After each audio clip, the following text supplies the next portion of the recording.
Indian Child Life, Part 2, Chapter 6, Hakada's First Offering.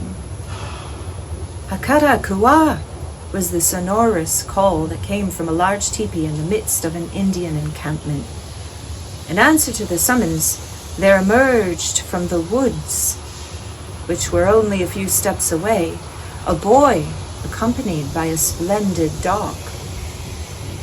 There was little in the appearance of the little fella to distinguish him from the other Sioux boys. He hastened to the tent from which he had been summoned, carrying in his hands a bow and arrows gorgeously painted, while the small birds and squirrels that he had killed with these weapons dangled from his belt. Within the tent sat two old women, one on each side of the fire. Ch6 was the boy's grandmother, who had brought up the motherless child, while Chiwin was only a caller, but she had been invited to remain and assist in the first personal offering of Hakada to the Great Mystery. It had been whispered through the teepee village that Ch6 was intended to give a feast in honor of her grandchild's first sacrificial offering. This was mere speculation, however, for the clear-sighted old woman had determined to keep this part of the matter secret until the offering should be completed, believing that the great mystery should be met in silence and dignity. The boy came rushing into the lodge, followed by his dog Ohitika, who was wagging his tail promiscuously as if to say, "Master and I are really hunters." Hakada breathlessly gave a descriptive narrative of the killing of each bird and squirrel as he pulled them off his belt and threw them before his grandmother. "This blunt-headed arrow," said he, "actually had eyes this morning. Before the squirrel can dodge around the tree, it strikes him in the head, and, as he falls to the ground, my Hohitika is upon him." He knelt upon one knee as he talked, his black eyes shining like evening stars. "Sit down here," said Ch6 to the boy. "I have something to say to you. You see that you are now almost a man. Observe the game you have brought me. It will not be long before you will leave me, for a warrior must seek opportunities to make him great among his people. You must endeavor to equal your father and grandfather," she went on.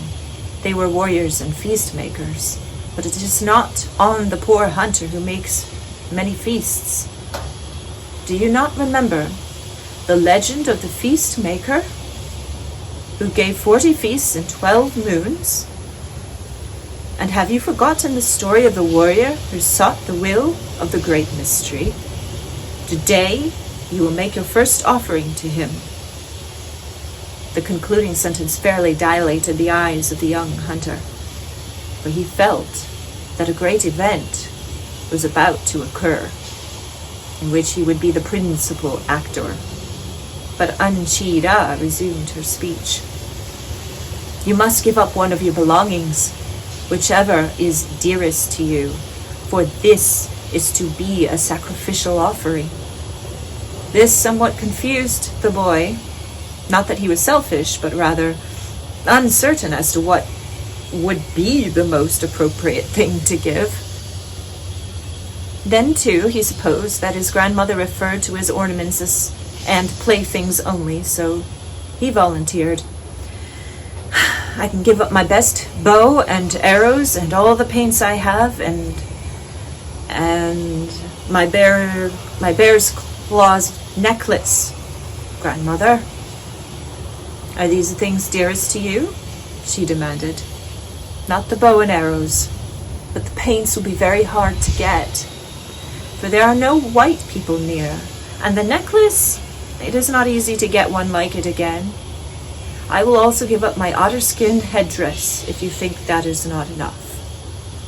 But think, my boy, you have not yet mentioned the thing that will be a pleasant offering to the great mystery." The boy looked into the woman's face with a puzzled expression. "I have nothing else as good as those things I have named, grandmother, unless It is my spotted pony, and I am sure that the great mystery will not require a little boy to make him so large a gift. Besides, my uncle gave 3 otter skins and 5 eagle feathers for him, and I promised to keep him a long while if the Blackfeet or the crows do not steal him. Anchida was not fully satisfied with the boy's free offerings. Perhaps it had not occurred to him what she really wanted. But Anchida knew where his affections was vested: his faithful dog, his pet and companion. Hakada was almost inseparable from the loving beast. She was sure that it would be difficult to obtain his consent to sacrifice the animal, but she ventured upon a final appeal. "You must remember," she said, "that in this offering you will call upon him who looks at you from every creation. In the wind, you hear him whisper to you. He gives his war whoop in the thunder. He watches you by day with his eye, the sun at night. He gazes upon your sleeping countenance through the moon. In short, it is the mystery of mysteries, who controls all things, to whom you will make your first offering. By this act, you will ask him to grant to you what he has granted to few men. I know you wish to be a great warrior and hunter. I am not prepared to see my Hakata show any cowardice, for the love of possessions is a woman's trait, and not a brave's." During this speech, the boy had been completely aroused to the spirit of manliness, and in his excitement was willing to give up anything he had, even his pony. But he was unmindful of his friend and companion, Ohitika, the dog. So scarcely had Anchida finished speaking when he almost shouted, "Grandmother, I will give up any of my possessions for the offering to the great mystery. You may select what you think will be the most pleasing to him." There were 2 silent spectators of this little dialogue. One was Wachiwin, the other was Ohitika. The woman had been invited to stay, although only a neighbor. The dog, by force of habit, had taken up his usual position by the side of his master when they entered the teepee. Without moving a muscle save those of his eyes, he had been a very close observer of what passed. Had the dog but moved once to attract the attention of his little friend, he might have been dissuaded from that impetuous exclamation, "Grandmother, I will give up any of my possessions." It was hard for Anchida to tell the boy that he must part with his dog, but she was equal to the situation. "Hakada," she proceeded cautiously, "you are a young brave. I know, though young, your heart is strong and your courage is great. You will be pleased to give up the dearest thing you have for your first offering. You must give up Ohitika. Ohitika.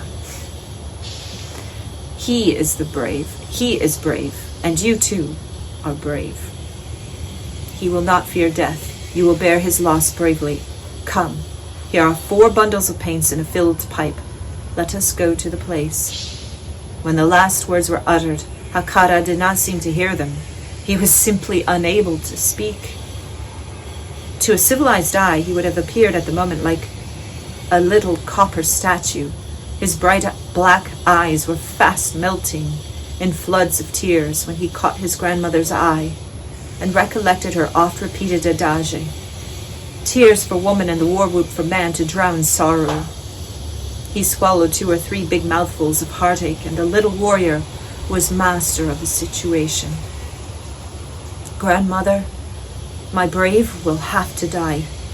Let me tie together 2 of the prettiest tails of the squirrels that he and I killed this morning, to show to the great mystery what a hunter he has been. Let me paint him myself." This request Anchida could not refuse, and she left the pair alone for a few minutes while she went to ask Wakuta to execute Ohitika. Every Indian boy knows that when a warrior is about to meet death, he must sing a death dirge. Hakata thought of this Ohitika as a person who would meet his death without a struggle, so he began to sing a dirge for him, at the same time hugging him tight to himself, as if he were a human being. He whispered in his ear. Here's a picture of that.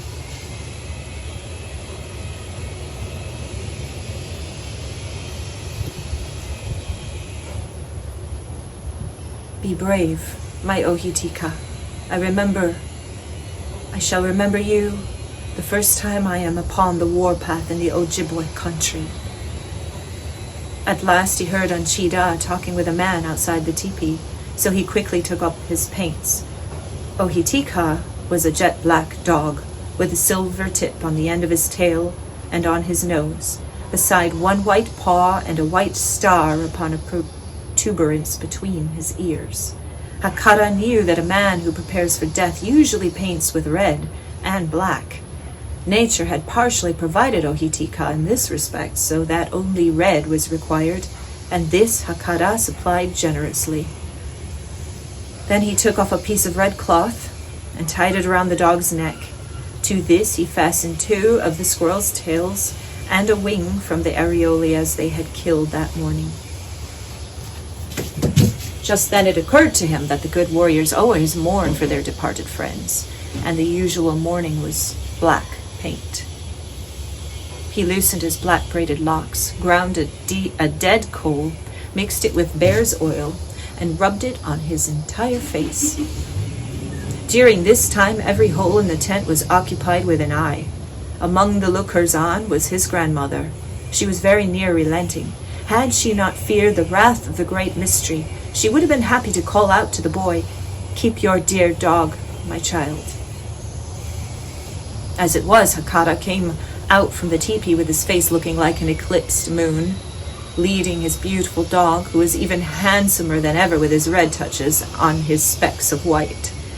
It was now Ch6's turn to struggle with the storm and burden in her soul, but the boy was emboldened by the people's admiration of his bravery and did not shed a tear.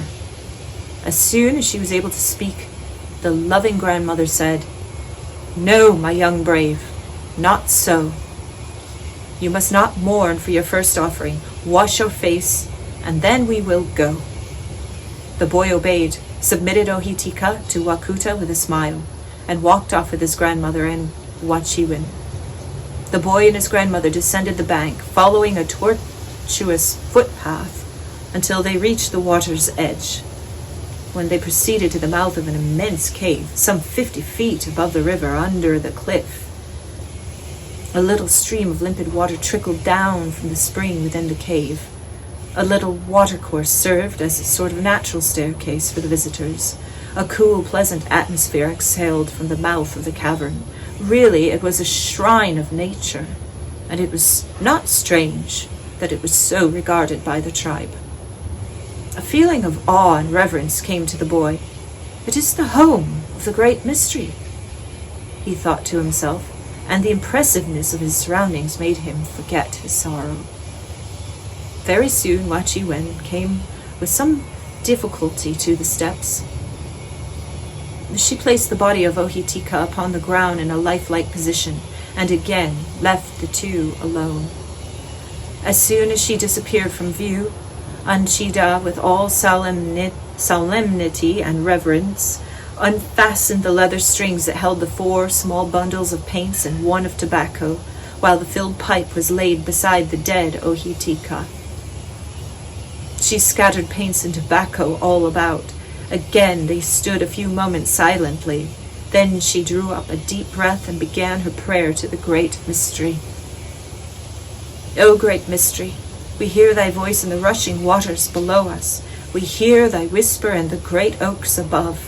Our spirits are refreshed with the tiny breath from within this cave. O hear our prayer. Behold this little boy and bless him. Make him a warrior and a great hunter, as great as thou didst make his father and grandfather."